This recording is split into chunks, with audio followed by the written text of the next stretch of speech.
Hello, my name is Debbie Wastling, and I am a British historical novelist, and this is The Written Scene.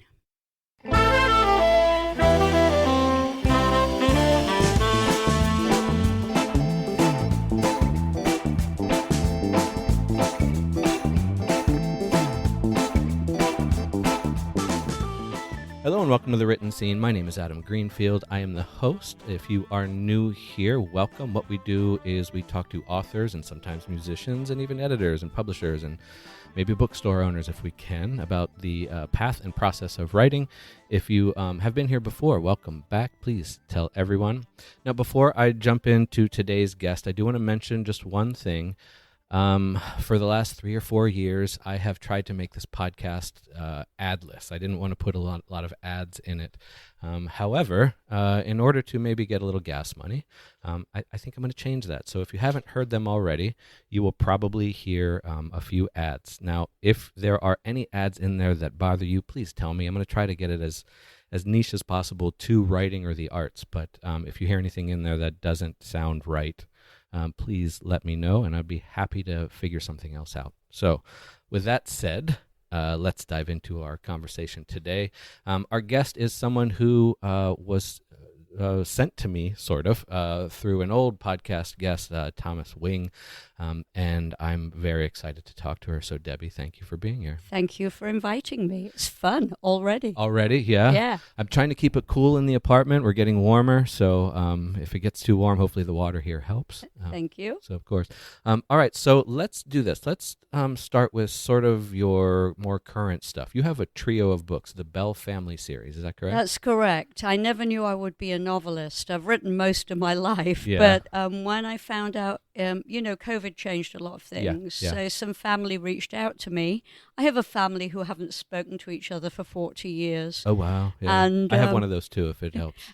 And they found me because I'm all over the internet, apparently. I never look at what I do. I've been directing musicals for a long time, so every time a show goes up, your name goes up. Sure. And a cousin found me and said, well, you do what you do.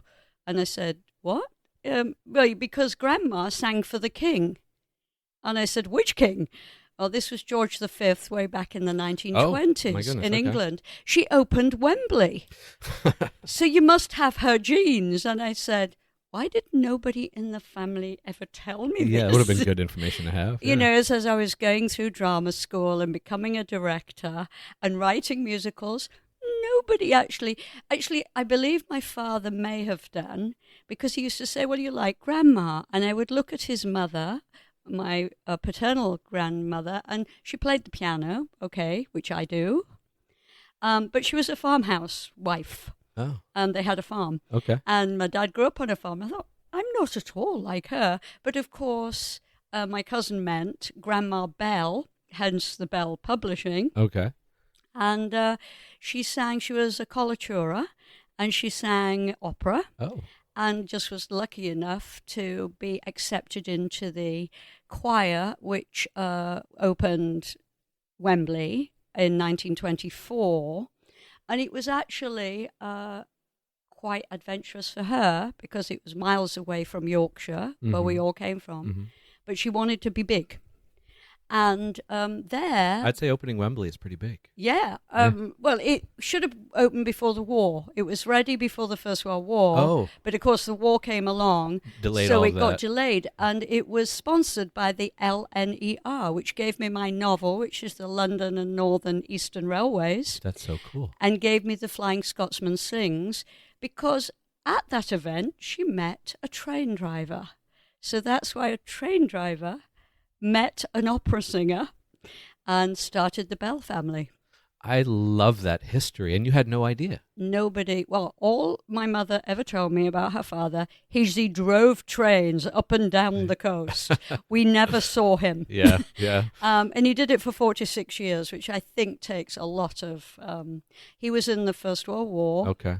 Stupidly, in my mind, signed up when he was too young. Okay. But was doing his bit for the country. Sure, yeah. And ended up in the war longer than most people, because guess what he brought back? All the horses on the trains. that was yeah. still alive. Oh my goodness. So That's amazing. nobody had done any history. So I started, to be fair, Neil, my cousin, actually did the genealogy part of it, Okay. who died, married, whatever. Sure. And then I started doing the history on Okay. Wembley, the British Empire exhibition of 1924. Yeah. She sang for 2 years because they held it for 2 years. That's And she eventually sang Gloriana, which to any opera person listening, they will know Elgar's Gloriana. okay. Because it's a big choral piece he wrote for the Queen and King because they were, I won't say boring Germans, they were musical Germans who liked very strict time. So he wrote Gloriana and she sang eventually the lead. She wasn't cast as it, but somebody was removed. Read the book to find out why they were removed. Teaser. Yes, no spoilers here. So why then did you choose to do the historical fiction part? What was your choice for not writing the actual story? It is the actual story, is, but okay. some of it I had to make up. It's not a memoir. Okay. It is about these characters. And because there were big gaps and everybody is no longer living in that era, It's hard to fill in those gaps. It's hard to fill in the gaps. So I felt it was more fiction than, a memoir. Yeah. And I went that route. And believe it or not, I got so much from other people that I ended up with 2 books. Okay. I wasn't intending to write 1, but I wrote 2. And then as I wrote book 2, a gentleman from Newcastle approached me and said, I think we're related. This was Victorian time, Edwardian time. I said, oh? He said, yes, I think your great-grandmother owned the Barley Mow, which was a big music pub by the Tyne in Newcastle. I went, oh. So I flew from California, where I live, over to Newcastle and met this gentleman. And he'd done so much research, 2 more books came out of it. It ended up, dear Alan Dawson, he's no longer with us, but it ended up we weren't related, but our grandmothers lived next door to each other for years. So he knew all the family lore, my family and his. Yeah. And he was writing also about his grandmother. Did those books come out? Yes, they're Irish Secrets and Lies, which is, I have to keep fingers, great-great-great-great-grandmother started the pub in the 1870s with her Scottish husband. And then the next one, which was Elizabeth Sutherland, took over and the pub was sadly lost. But again, teaser, you have to read the book to find out why it was lost. This history is fascinating. It's interesting to me because, you say it was open in 1870s, and to us that's a long time ago, Americans, but to people in Europe, it's kind of like a skip in the pond. It's like not really that far off almost because seems like the history. Yeah, I mean, we keep our history more, I believe. I mean, there are many great historians here. I mean, I read a lot of history books, and I don't mean novels only. I read a lot of history books. Sure.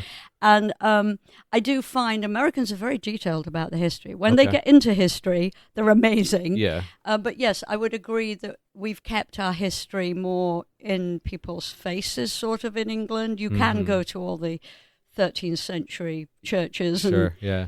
But what's interesting to me is that because they had scandals and secrets, which I managed to dig up through newspapers, I've been so lucky because there's a gentleman who wrote for the Newcastle Times. Of course, newspapers are kind of, jobs don't exist in them. Sure, but Steve Elwood, a very good journalist, had kept everything he'd ever written.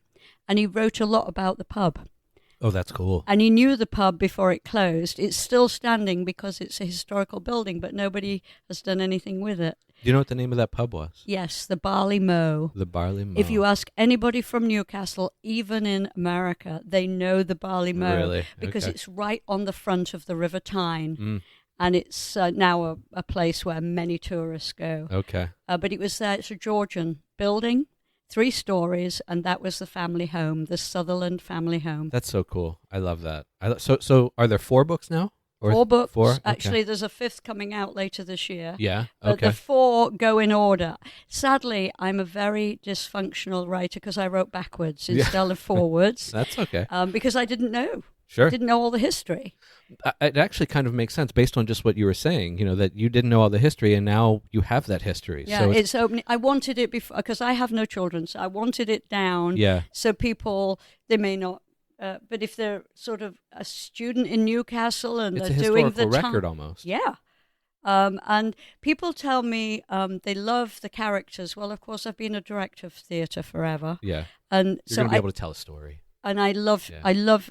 I love the women characters, and the fact that third great grandma Elizabeth Sutherland was a suffragist, and she painted all the posters for them in Newcastle. I feel I've always had a foot sort of towards Scotland, and now I know my grandfather was Scottish and she was Newcastle. And whenever I go up there, I just feel like it's home. They also are some of the nicest people in the world. Yeah. It's rather like America. You go to certain places and it's just still a family, and Yeah. they talk to you even if you're a Right. stranger. Yeah. That's how Newcastle is. They're Geordies, if you know that expression. Geordie accent is in its own. I'm trying to learn it because I've got a book to read in a Okay. Geordie accent. Yeah. I was going to ask if that how the book is faring over there. Is it used in classes or out in public? Not Like what? yet, but Okay. it is selling the last two are selling slightly better. I even sell in Japan, which Japan. stuns me. That's great. I mean, it's great. I love the Japanese, but I'm like, are these English people in Japanese, or are the Japanese reading it because they'll get a very strange view of Britain? But because it's working class Britain. Yeah. It's not queens and kings. It's not Hever Castle and, Richard III. It's none of that. It's working class people who in industrial North had to work.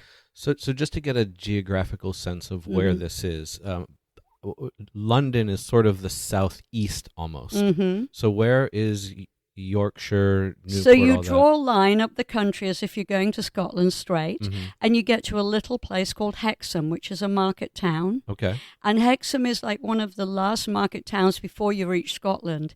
That is where Martha Lowry of Irish Secrets and Lies came from Ireland. Okay. There was a potato famine. Yes. Everybody knows Yes, that. sure. And the Irish came back to England. Even if they'd left, they came back because there was no work and no food. Okay. And they went to the mines in the north of England. But the sneaky British, and I can say that because I am British, You're allowed. knew the mines would only last a few years, and so then they were out of work. So then they had to find work, and she actually worked when her father couldn't. She started as a cook, and then in a pub as a cleaner and cook, and then she learnt the bakery trade. And what made the barley mow in Newcastle 20 miles down the road when she went to the big city Mhm. was that she could bake. Oh, And yeah. all those workmen, there were, at the time when the barley mow was at its height, there were about 3,000 men coming out of industries who were hungry. And a lot of them didn't necessarily live there. They took money home to Scotland Oh, okay. or different parts of England because they brought them in to work the glass industries and the sea industries. It was a huge industrial build at that time. At the time, yeah. And they just happened to get the right pub in the right place, and her pastries were amazing, I hear. That's great. I love. Side note: my girlfriend just started a baking business, and her pastries are really good too. So Exciting. it's very exciting. But that's so side note. Anyway, so as a kid, then, I mean, were you reading history books? Like, what were you into as a kid? That's an interesting question, because I was the kid at the library, so I go to libraries whenever they ask me to read and give back, Yeah, and I yeah. donate to libraries because I think they're one of the most important things we are losing Around the world. around Yes, the world. Yes. And so I'm lucky in Yorkshire, they book me in a lot of libraries, and That's then I cool. give copies of my books. But I was the library child because my mother had to work, and she worked across from the library. So guess where I lived? It made sense, yeah. I used to get out apparently 12 books a week, Yeah. and I'd read them in a 12. And of course, I was very lucky. I went to 2 schools in Hull that had possibly some of the best. Both were women, but they were history teachers who taught almost at college level, because probably that's what they wanted to do or could have done. Right. But of course, in the 70s, women didn't always get the work. So I feel sometimes I'm a bit like my suffragist Yeah. grandmother, that because I really do promote women in theatre. I try and help women who want to start in theatre. It's okay, you can be anything in the theatre. Right. And I've always said that. So I was lucky in that I had a mother who was an accountant and worked for a company opposite the library. So yeah, You can't beat that. I think I did read a lot of history. I know I did by high school, Okay. because I was absolutely besotted with Napoleon and how he could do such strange things. Yeah. It might be a novel somewhere along the way. I mean, throw him in as a minor character if you have. Yeah, You know? because it was an interesting time for Yeah. the whole of Europe. Yeah. But so I didn't even think about not writing The Flying Scotsman, the first novel, because I love trains. I would rather take a train if I can. Mm-hmm. Maybe that's my grandfather's gene. Yeah. And then I love history, and it didn't even occur to me that I shouldn't write about an opera singing grandmother. I just, people say to me, well, how do you come up with the ideas? I said, people keep giving me them. Yeah. I'm an open petri dish just for getting everything that everybody has. And I've recently, I'm just finishing and it's not hard to write, but it takes a lot of thought because I lived during 1960 and 1970, and I'm finishing off the three sisters that were Alice's daughters. Okay. And they never spoke to each other in later life. So there's a really big ending coming Okay. to the book, because I didn't realize I had such opinionated aunts. Yeah. I think the suffragist has just come down in all our genes to help the world and fight for the underdog. Yeah. Yeah. So I mean, as a kid, were you hearing these stories from family? But you said your dad mentioned, My dad was quickly- a great storyteller. I knew everything about farming. It's a pity my cousins took the farm. But or not. You've written books, yeah, like who knows? but my dad would tell me the stories of how the Vikings came into the north of England. Yes, I mean, obviously yeah. it's not a short trip from Norway, but it's quicker than anywhere It's quicker else. to there to London. And or the how South Park. they got, and he read history, so I had it coming from a lot of Yeah, areas. yeah. But I do put the very special women who didn't teach history out of a book. Again, because I love theatre, Mm-hmm. we acted it, and I knew every song of every period. Yeah. That's how you get me in. That's how I believe I get audiences in.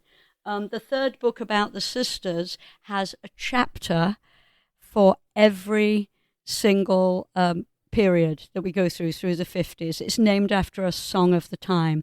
And I always put in the back of the book, because I love music and I DJ'd for a while. I just put in the wonderful songs that we forget sometimes, but they were living their lives daily listening to radio. Yeah. And these songs were on the radio. On the radio. So that's what I try to touch my readers' hearts with music as well. And those are good timestamps. They're good to place you in a position in time in the book. Yeah, so I mean, kinda- if you listen to the bells, baby, baby, Yeah. and they were all having babies in England at that time, that's just an example of how I try to, if a young person's reading the book, they can listen to more and get the history through the music Yeah. and through the reading and through, I think I'm very descriptive on costume as well because of the theatre I've done. Yeah. I can. Oh, that would. I described the cuffs and the hair and the bouffant. And the collars almost. Oh, yeah. Yeah. Okay. The colours were very different. The women Okay. coming out of the war in England had nothing. They hadn't even had nylons yeah. for years. Oh wow. Okay. Okay. And so they started to dress like they were, Nancy Reagan. Yeah. They really like their hair done all the time. And again, this is working class England, but they found a way. The hairdresser who was learning, and you got your hair bouffanted for the weekend of dancing, Yeah. and you knew all the songs. That's what I remember being a 6-year-old, and of course it was more Beatles, but going to parties and sitting there in the corner and, watching them all and thinking why they were going crazy and dancing. I didn't dance at that point. I do now, but that's what I was taking in as a 6 and 7 year old. You're observing. I was like an osmosis of music Yeah, and women who had parties together. that's great. They didn't have money always, but they always had a birthday party. I looked up what famous authors came from Yorkshire, and I noticed that Charlotte Bronte, Yep. The famous one. the famous one, yeah, Well, the Bronte the sisters. all sisters were from there. From So- Haworth. Yeah, so did you know that growing up too, and was that a big part of? Oh, well, I went to a good school where they made us read it. Yeah, And yeah. then I forgot, I really love all three of them. Mm-hmm. I don't like the regular ones. My favorite, if you want to know, if anybody is into reading the Bronte sisters, as many people are, and you haven't read Villette, I love it because it takes place not only just in Yorkshire, but she goes out to Belgium. Oh, okay. What's your connection with Belgium? I love Belgium. You love Belgium, yeah. Yeah, I love going over. Where I'm from in Hull has the only ferry other than Scotland that goes straight to it goes straight circumvents. to Holland. Yeah, I call skips it. France altogether. Then. Yeah, to Rotterdam, Yeah. and then you can quickly get down in a snap on a train. Of course, yeah. I train all over Europe. We did that last year. We did London, Paris, and Brussels. Yeah. And I love Belgium. Belgium's great. Super people. Yes. And their English is as good as mine. Yeah.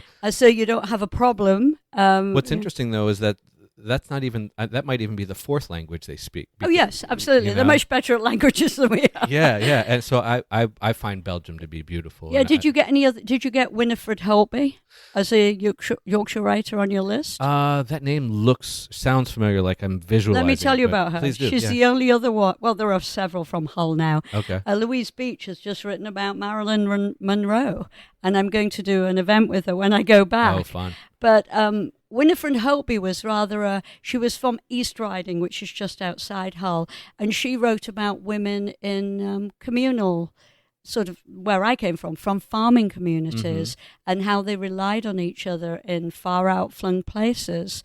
And her work was made into a TV series by the BBC. So, but nobody's really heard of her. I mean, the Brontes have been dead a long time, but she was up to the war. I think she died in the 1970s. Okay. But there's when you live in the middle of nowhere, you've got a choice. You feed the cows, and then you maybe read and write, or you go to the pub. All of which are in my books. Yeah. So you did it a lot then, I take it. Yes. Yeah. Okay, so let's talk a little bit though about music, because you brought up music and even a little bit of playwright. But let's stick with music for now. Writing music, do you consider that storytelling, music, writing music? Absolutely. Yeah.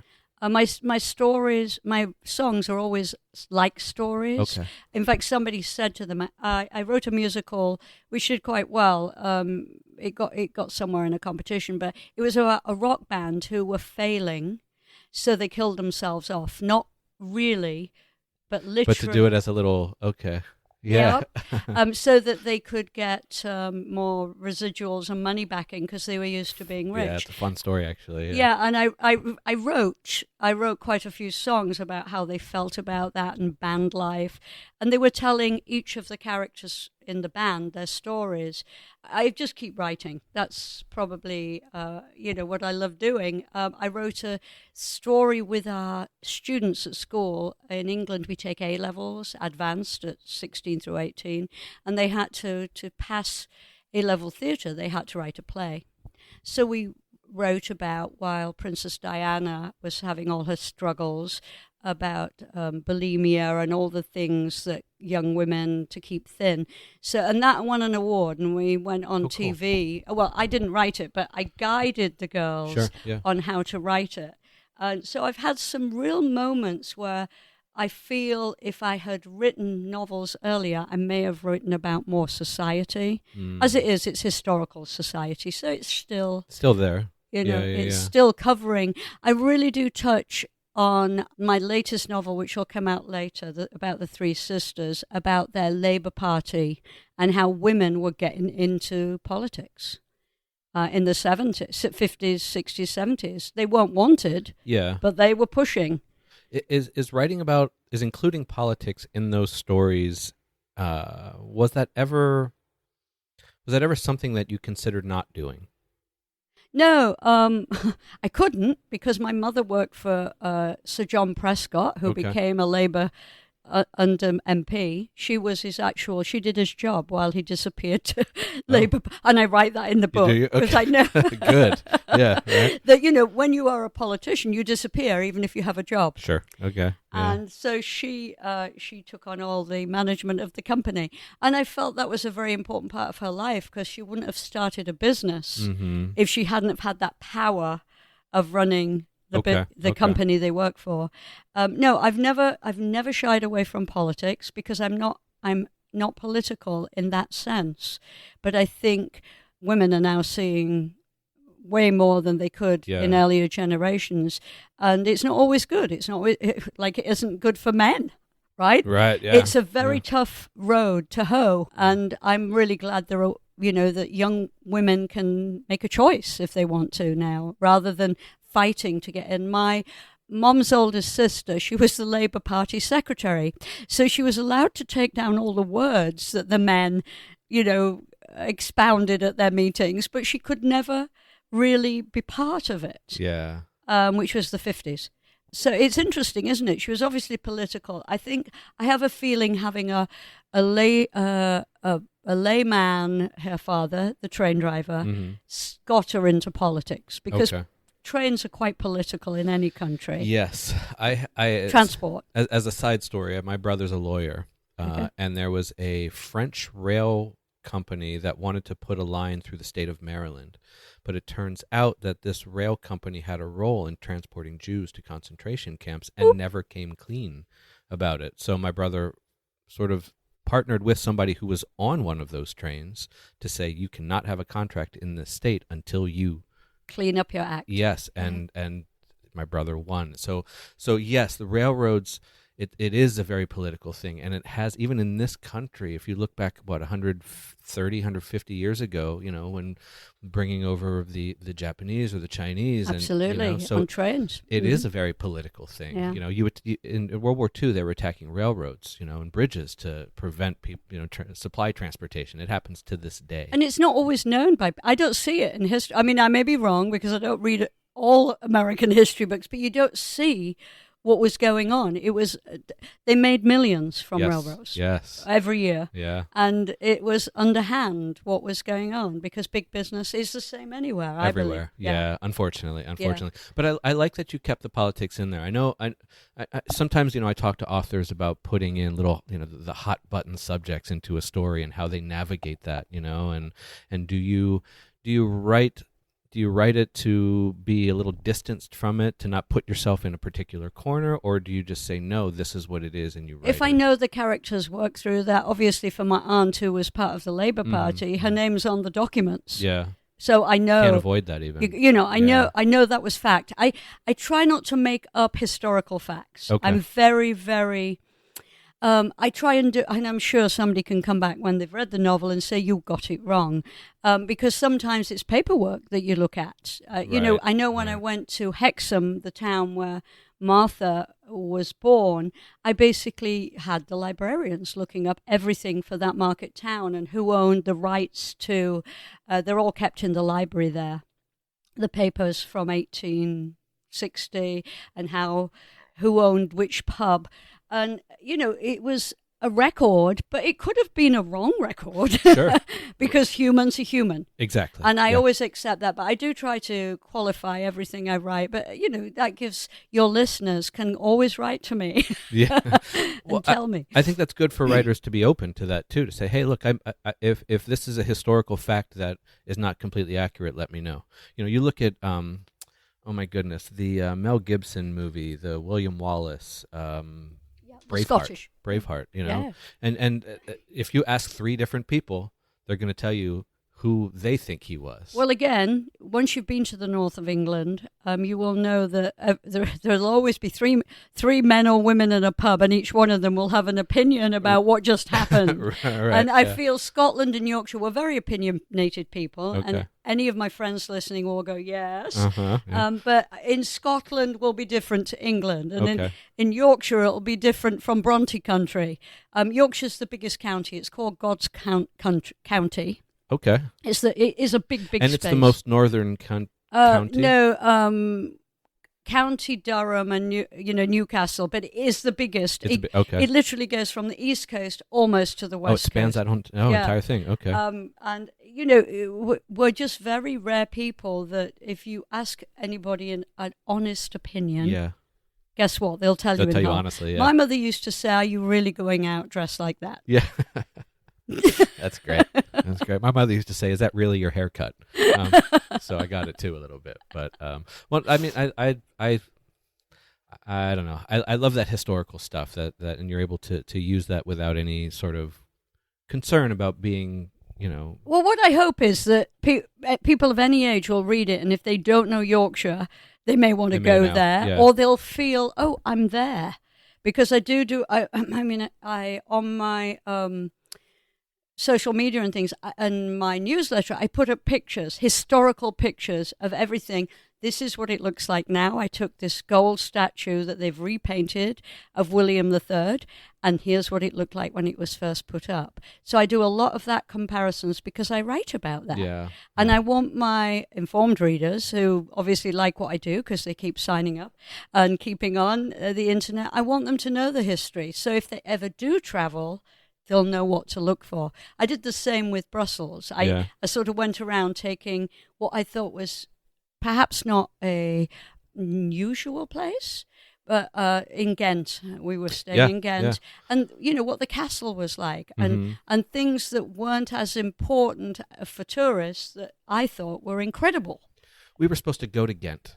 We were initially going to go to Bruges, but we heard Ghent was better and less touristy. I went to both. Did you? Yeah. We stayed in Ghent, and unfortunately it was a holiday weekend, so the whole place was out on the streets. Yeah. So it was very lively and fabulous. So we didn't see as much historian, but in Bruges we did. Yeah.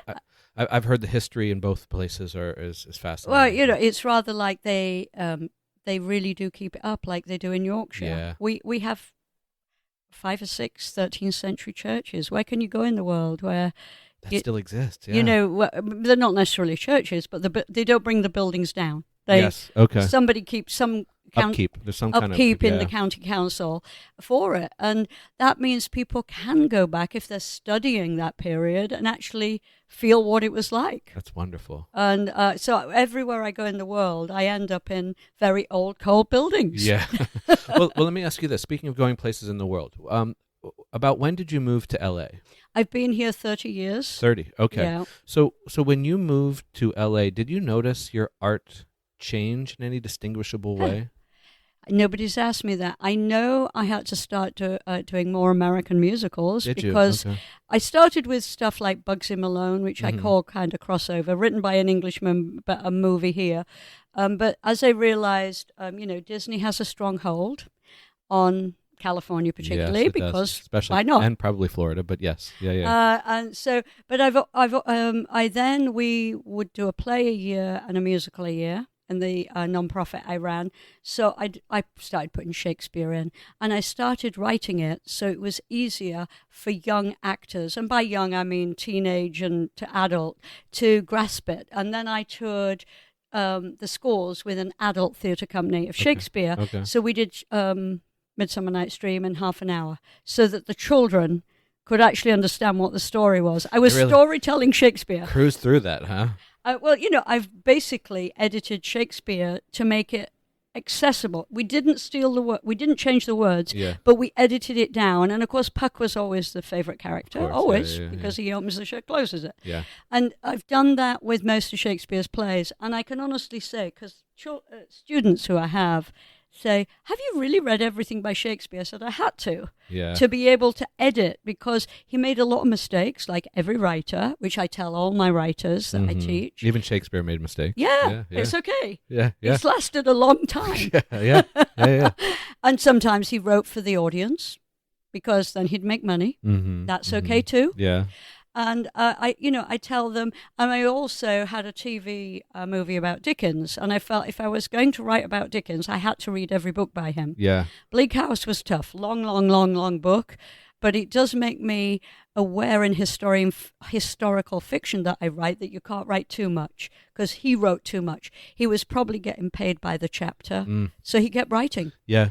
And those are the realities. I believe I love Dickens some weeks more than Shakespeare, and then I like Shakespeare. And you go see back and forth. I go because they're different writers in different periods. Yeah. And so I didn't know it at the time, but I was actually setting up my historical fiction stuff, because I do refer to things like that.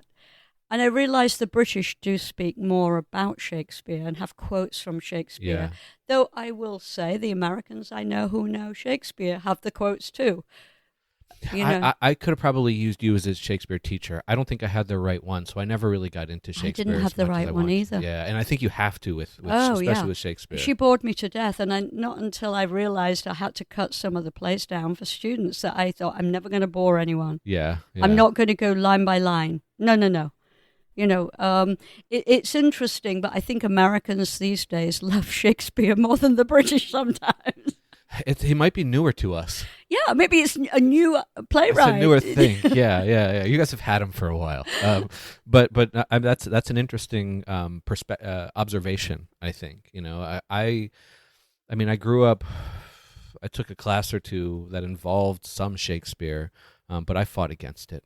You know, I struggled with it for whatever reason. Say the British do it too. Yeah, the British students, and it wasn't until I was teaching at the high school I went to before I came here, and I said, "Can we turn Shakespeare into a musical? And can you all write a scene, a song?" And they loved it from then on. In fact, two of them went to college to teach. To teach English and Shakespeare, because they said, if Shakespeare had somebody, he had a few musicians, but you know, musicians who, and he always put songs in, and they're really good songs even today. You know, you can actually play them with one guitar or ukulele and have somebody sing them. And he did it because he realized in the cold outdoor theater, you got to keep people awake and warm. Yeah. Got to keep moving in their seat a little bit. Keep them moving to the music. yeah. I love that. I love that. You know, why not? Everybody... I mean, the Royal Shakespeare Company is amazing in England, but the people who are really pushing the boundaries for Shakespeare are the small theatres who are saying we can make it modernized so children will know what Romeo and Juliet's really about. Yeah. Well, you know, I go up, we were up last year into Ashland, Oregon. Yep. Have you ever been there? Fabulous place, yeah. Yeah, we were there. My girlfriend's daughter lives there. So we were up there last lucky year. You have a place to stay. Right. So we went to the Shakespeare, oh my God. Festival. Thank you. Yes. And it was so cool to see. It was my first time going to that. Oh, well, you'll love it then. Yeah, I've been up several times. I had an uncle there. Yeah. So I always had somewhere to stay. So I would, and I had a lot of they became children to adults who found work there, because it's a good starting place for young actors. If we've got any actors listening, to start learning the plays. Yeah, it's very Shakespeare themed. Yeah. There's, you know, even the hotel we stayed at was Shakespeare. Oh yeah, I mean they really are marketing it as a Shakespeare town. Yeah. I always go and see one of the other plays they do, because they do modern. Yep. So I get to see American modern plays. I don't always go to the Shakespeare, and I also like the fact I saw the Marx Brothers musical there. Oh, really? Which has got to be seen by because it's an American icon, isn't he? Yeah. And it was fabulous. They really, really do care, to Ashland, about quality. They do. It seems cool, and they are very. You're right. It is very quality driven stuff. You know, even the plays are. Excuse me. The plays are very well acted. Even if you see a 4 or 5 person play in the small theatre there, you're going to be on the edge of your seat. And that's true of how I grew up going to Stratford. We always had a trip every year from school to see whatever play we were studying. Yeah. And I much more enjoyed the afternoon in the small other place it's called in Stratford, because I believe, as close as you and I are now, it's much more intimate. It's so much better. And you can see every expression. You know, the big theatre's fine. And I always say, it's a different energy. This is a joke for anybody who loves Shakespeare. Until you've seen Judi Dench, who I love, and Hannibal Lecter, you know who the actor is, I won't name him, do Romeo and Juliet. There's two of our world's best actors who they spoke every line. They never looked at each other. And I always thought, did I say Romeo and Juliet? Antony and Cleopatra. Okay. They're supposed to be in love with each other, was my first comment about the play. And, you know, you go there thinking, the Royal Shakespeare's always great. Not always. So everybody's allowed to make mistakes, even Judi Dench and my friend Anthony Hopkins. Is that the directors? Who is it? I mean, I think they probably both had limited time to rehearse together. Okay. Because they're both very busy actors. I'm talking about 30 years ago. Okay. When their heyday almost. And they were too old, both of them, for a young... That's fair, yeah. Yeah, no, yeah. I mean, it gets that... all I remember about the performance, other than, you know, they weren't at their best, was that the Japanese in front of me took pictures of them the whole time. They saw a play with famous actors. Yeah. Doesn't matter what the play was. Yeah, that's great. So those are memories, but the fact that in America you have these spots, and also in Washington, D.C., they have a whole... If ever I need any historical stuff, I write there, if it's Shakespearean, because they always get an answer to you quickly. It's interesting. When I was growing up out in that area, the D.C., Baltimore area, I remember having one time for our English class, we had a local... theater company come in and they helped all the students write a quick, like, one-act play. Great. And it was so cool. Like, I that was the first and I think only time I'd actually written a play. Characters. Yeah. And it was such a, you know, I can look back at it now and see how different of a form it was compared to the poetry and fiction. But it was the start of you realizing stories can go in any form. Any way, yeah. You know, poetry or drama or whatever. I may not be good at it, and I could be later, but I see now character. I see now characters in a different way, you know, in a more physical, tangible way almost. Fabulous. Do your poems have characters in, or do you write more about the world? My poems... my poetry is very autobiographical. Great. So it's more, there aren't many characters besides myself in my poetry. That's okay. I teach middle school children, and I tell them, I won't tell your parents, parents don't have to read it, but if you're feeling any anger towards school, people, the best way is not to tell them, but to write it. To write it out. And you will become a happier person. And they've all agreed that it's a really good exercise. When in your writing, do you find yourself to be influenced in how you write by the people you read? So you know, for Dickens and Shakespeare, do you find yourself when you're writing sort of falling into somewhat a little bit? Yeah. Yeah. I mean, some people may say I'm quite old-fashioned with some of my phrasing. Okay. But you know, also the people I read who are writing current historical, you have to read. Yes. To be able to write. Yes. If you don't read, even if you never write like the historical fiction writers, you know, there's one that's been a great influence on me when I started 6 years ago writing novels, and it was just tightly written. And those are the things that you aspire to with everything you write. Yeah. But it doesn't always happen. And as my students know, you write, edit, you write again, you edit, you write again. I hope my students all know that writing is a long haul. Yes. And, of course, every week I have a parent worried about AI. I said, I can always tell when AI's written it, don't worry, I am.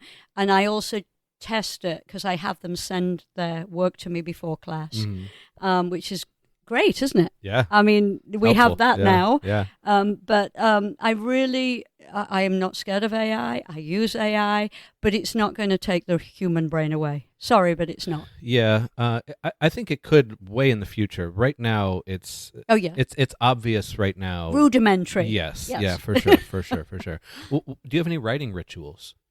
No. No. Well, I get up, I get out of bed, and I go to my office and I write. Yeah. And I walk. Is that a ritual? Because I need to walk every day. Okay. And you can't sit all day. Sure. Yeah. I go back and write. At lunchtime, I print out. Is this a ritual? This is just what I do.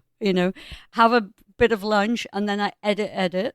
Okay. And then I go back to writing. Yeah. And then, of course, at the moment, I'm voicing. I voice all my own books because, as you can hear, I'm pretty good. Yeah, you've got a good voice for it. Yeah. I've done radio.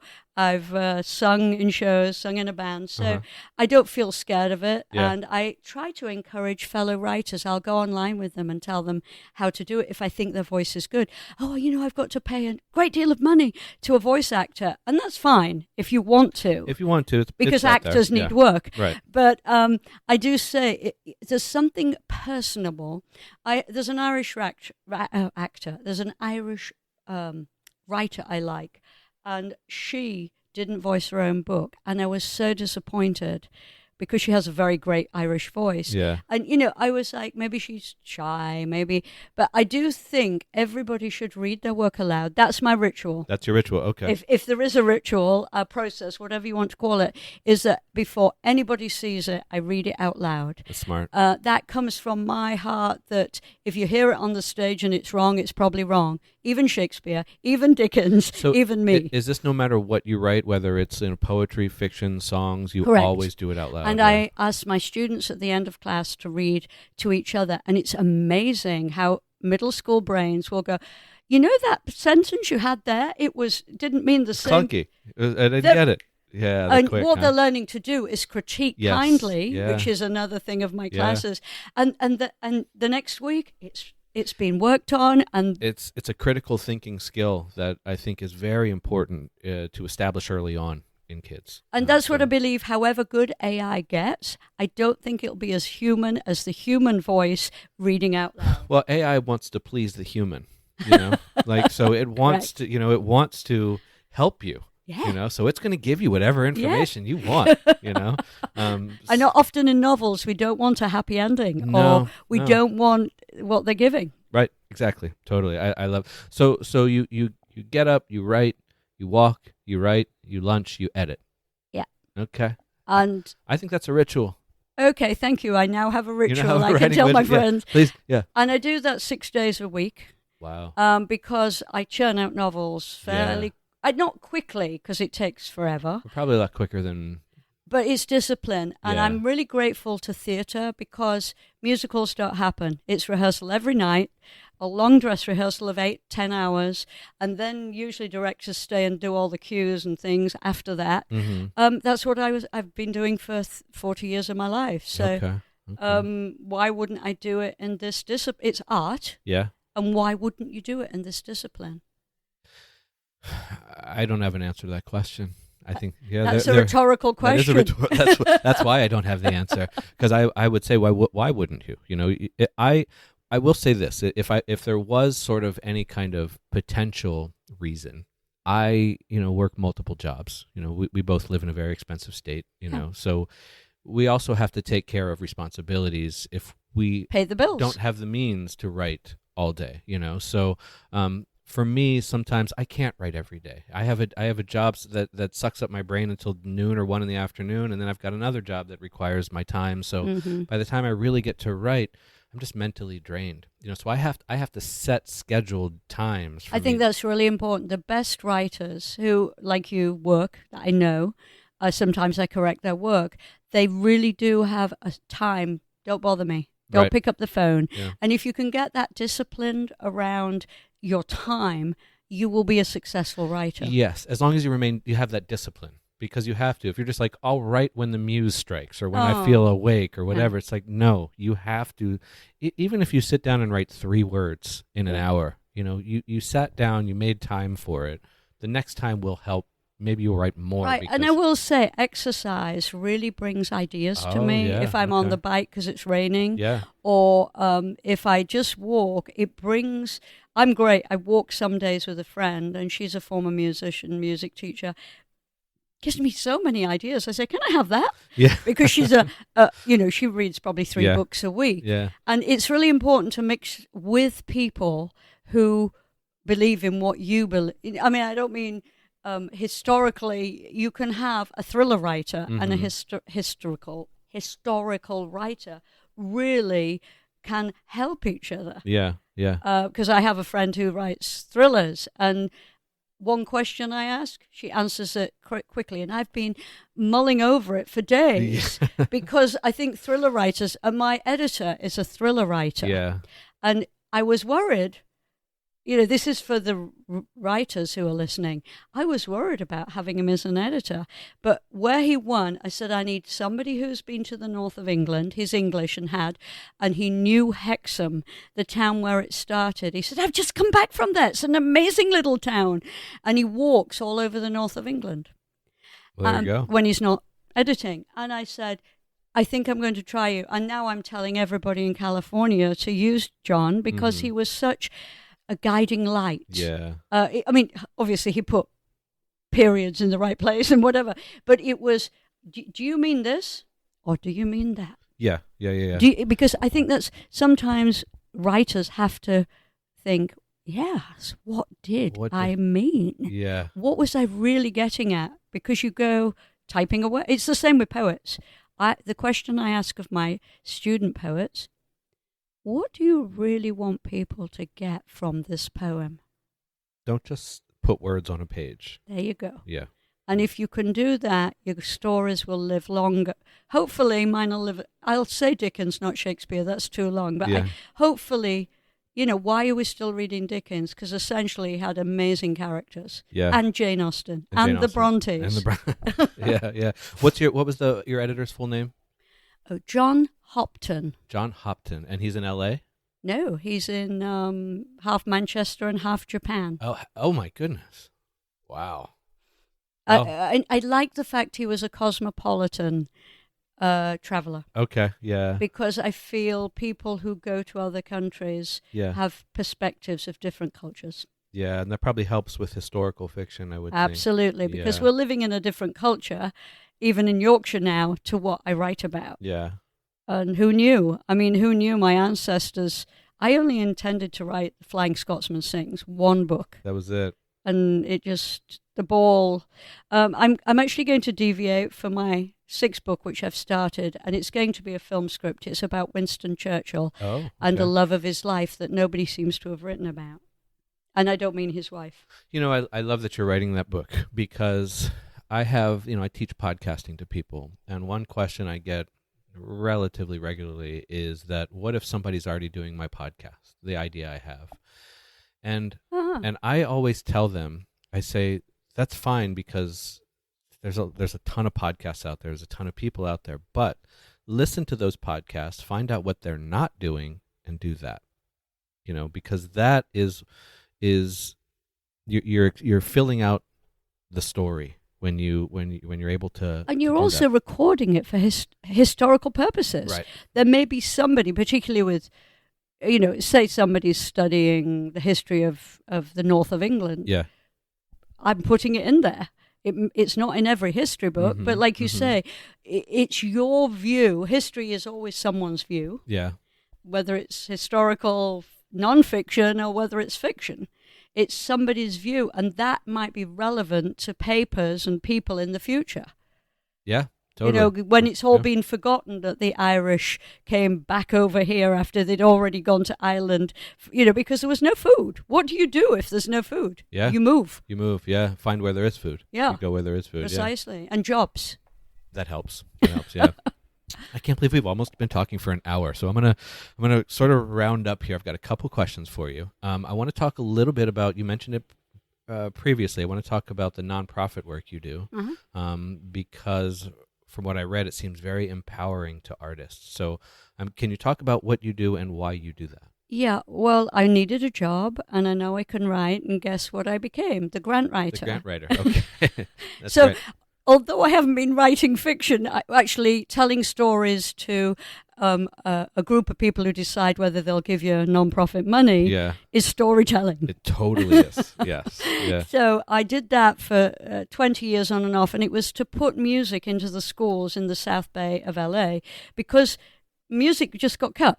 I mean, it's still being cut. Still being cut. Yeah, But we took a company in, and these qualified teachers, piano, guitar, yeah. drums, and I ended up being the executive director. So I was the decision maker as well, which is when it gets really stressful but really fun Mhm. because you can decide what talents do these kids have, and so we advanced onto rock band. And again, I was the one who would clean up the lyrics of the rock song they wanted to do so they could perform it to the school and, Right. Not get in trouble. and not get in trouble. So again, I was writing, I was editing every rock song that, from, I'm trying to think whoever, Smoke on the Water down. Right. And Right. I mean, we didn't do a lot of Smoke on the Water. I mean, it's very interesting. The minute you start working with young bands, and some of them have carried on with their music, how you can teach them so much in an after-school class Yeah. and have them play. Yeah, especially if it's something that they're very interested in. Usually, if it's an after-school class, they're not taking it because they have to. Right. Yeah. And, I would have parents saying, I haven't spoken to my son in months because he's gone into himself, but he goes up there and sings and plays guitar like he's Jimi Hendrix. Yeah, that's why we do it. Yeah. Yeah. So it really, I like to give back a lot, Mhm. and I really want to make sure that people get the chance to do what I did in the music business. And it's all right if you only do it for a term Yeah. and you were pretty good at it and it's not your thing. Not your thing. Yeah. At least But you tried it. It's camaraderie, it's working with other artists. Loads of them have gone on to bands in college. Mhm. And I was lucky. I had a Jewish fabulous rock band teacher who had been a big student in the big school in LA. And he realized after he stopped with bands touring, you got to have a job. But he got to be the band teacher for all these bands. That's great. And so he lived the life. And their kids, the kids he teaches probably know that, and or may even Play that Ori for us. Play it for us. And Yeah. the right. guitar would go off. And we stopped teachers going home sometimes on an evening. We started at the end of the day, and then we had a classroom, and they would just stand there and going, "Was that you?" to the teacher. No, it was the kids playing that. Yeah. Well, I heard it across campus. I mean, we had to do our practices after school had finished, otherwise teachers wouldn't be able to be heard. Right. But it was a great thing, and that's, I believe, every artist should find a community where they feel comfortable, and it's not always the first community you find. I was actually going to ask that, when relocating to a new place, how important is it for an artist or in general to quickly find and experience their new art community? I have a friend who's Greek, Dimitri, and he's a fabulous worldwide player, and he came to LA thinking it would be different, as many people do. Yeah. The music business is cutthroat wherever you are. Yeah. And he's making, but he said to me, it is so different to Europe, very strong accent, so different. And I said, yeah, but you have to find your niche. And then he came back to me a year later. He bought a guitar or something from me because I had to find all the instruments. So I had to find the money for the instruments. And when we closed, I said, how are you doing? He said, world tour. Got a world tour. I looked at his music on. Yeah. But yeah, I'm not surprised. Heck of a keyboardist, and he writes music. But it's not Europe. Europe is easy to pop around. America is huge, as we all know, and has pockets of music. Certainly for rock. Yes. And if you're not a named person, you have to go wherever the work is. Yeah. Interesting. It's an interesting, we make all the movies and the money in LA, but it's not always an easy place to make music. It seems like one of the hardest places to make music. music. I would agree. And everybody I know who's come here to make music, and often they find a niche in another American city. That's true of England. I mean, the north of England is known for some very, I mean, obviously the Beatles. Sure. And we write differently to what people do in the south. Yeah. But it's true in America. Yeah. You know, I've been into music ever since I was a kid. You know, as I mentioned, my mother was a DJ for a radio station when we lived in Japan, and she did rock music. So I grew up listening to rock music. My mother was the president of the Baltimore Beatles fan club. Like it was, oh, wow. It was in my head and ears all the time. So I grew up loving music. But what I found is that I have a very strong joy of international music. Yeah. You know, I love listening to, there's a Norwegian band called Kaiser's Orchestra that I don't know what they're saying, but I love it, It was funny on TV. I always try and watch Kelly Clarkson because she brings on new singers. She just had a guy named Monrovia recently, a young a black man from war-torn, not Ethiopia, but the Kenya? place next to it. Yeah. And his music with his ukulele, it's beautiful. Stopped me. It was beautiful. Yeah. And that's what I mean about, that's why I watch it, because I want to stay current with who's coming up. And I just was like, I would go and see him if he comes to LA. Yeah. I'm sure he's going to have a huge career. I'm sure he will. And, all he said is, I went to church and learnt it there. Yeah. Simple. It's it. And if you listen to his music, and I think Kelly Clarkson said this because I watched a little clip, it's very spiritual. His music is very, absolutely. And it stopped me in my tracks. I was getting ready with printing out all my stuff, and I just stopped. Yeah. Now that is what music can do to you. Stop you working because it's so moving. How important is it to, even for readers, not just in music, but how important is it to read things that you don't normally read? I think most of the top writers I've written to, and I mean people who are everything from bestsellers to very serious books, read outside their genre. Yeah. I don't do a lot of it, but when somebody recommends a book, like today, you recommended Beyond the Keys, because it's music and stories of inspiration by Ji Yoon Kim, that's going to mean a lot to me. I already love the cover. Because it's beautiful and vibrant, and that's what I try to do, is find things of somebody I've never heard of, and if I love it, I do a review on Amazon, because that's what we writers live by. The more people that look at you on Amazon. And then, I also will write to her if I can find an email and tell her, I really admired your book. Yeah. Because that also feels good, doesn't it? It Even does. though I don't know this woman, it can help. It can make your day. Right. Every year I go to Comic-Con with my publisher, but my main goal, people say, when you go to Comic-Con, what do you look for? My main goal is to find art that I've never seen before that takes my breath away. And once I see it, I immediately go up to the artist and say, thank you. Yeah, so do I. Yeah, because it's such a it expands your brain. Well, it also makes you friends in different places, because you never know where they're going to be from. Right. And that's what I believe. I spent 20 odd years building a non-profit community of music where children could play together. We would always have an end of the year somewhere. Usually, the local breweries are fabulous at giving you a space. Yeah. And of course, parents are happy because they're drinking with their children playing. Right. And we would do a big from all the schools and have them. And, it blew people away that these children are 11 to 14 and they're up there doing their 3 songs. And, that's why I think it's really important to steep, I don't watch it all the time, but these competitions to find unknown singers. You never know where you're going to be heard. You never know. It's a very good point. And it's the same with books. I'm in San Diego with you. Thank you for doing what you did. Yeah. Because I'm here for the San Diego Writers Festival, where I will meet lots of friends. Yeah. And then I'll be in the bookstores.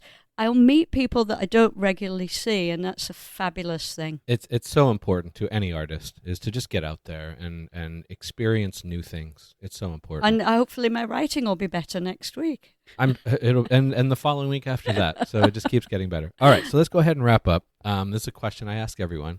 If there was a book or song or story or really anything creative that you wish you wrote, what would it be? Woo.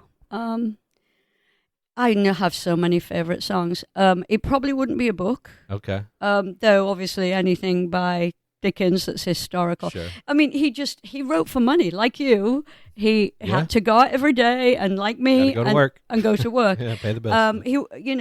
I've written a play about him, so it's probably Dickens. I like he had an affair with an 18-year-old. I think I heard that. Yeah, and I love that book, and I wrote a play for TV for it, and it got made. As regards music, I love my favorite musical. Let's just go there. Okay. Is by Willie Russell. Okay. Most people won't know Blood Brothers. It has been in America, but my favorite song when she has to give away her child, only mine until the time comes round to pay the bill. That's a great line. Yeah.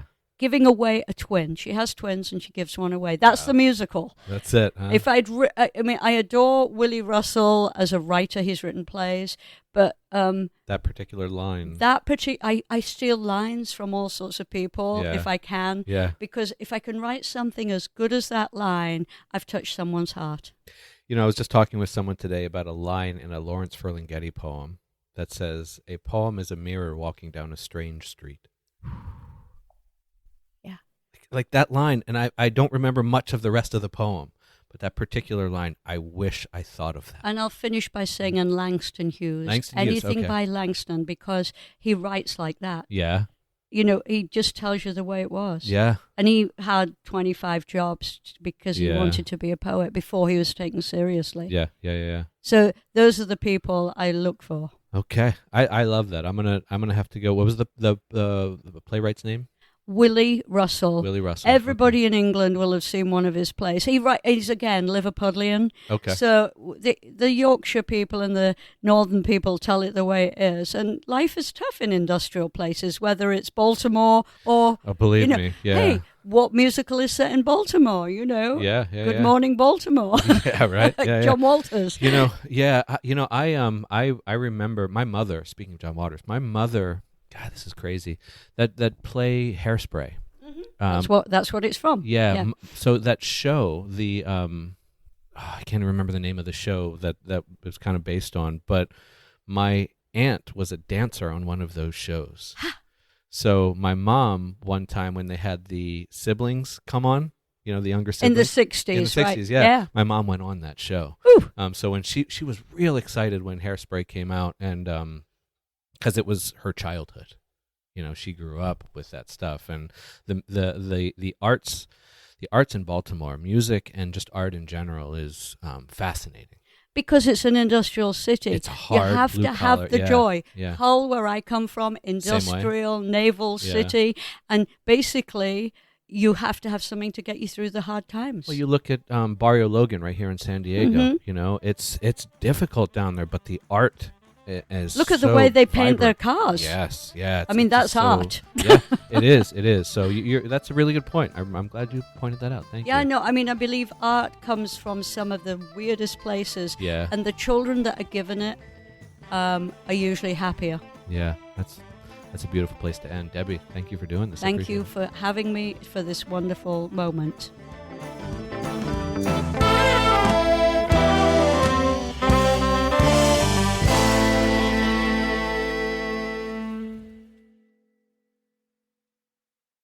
Ryan Reynolds here from Mint Mobile with a message for everyone paying big wireless way too much. Please, for the love of everything good in this world, stop. With Mint, you can get premium wireless for just $15 a month. Of course, if you enjoy overpaying, no judgments, but that's weird. Okay, one judgment. Anyway, give it a try at mintmobile.com/switch. Upfront payment of $45 for 3-month plan, equivalent to $15 per month required. Intro rate first 3 months only, then full price plan options available. Taxes and fees extra. See full terms at mintmobile.com.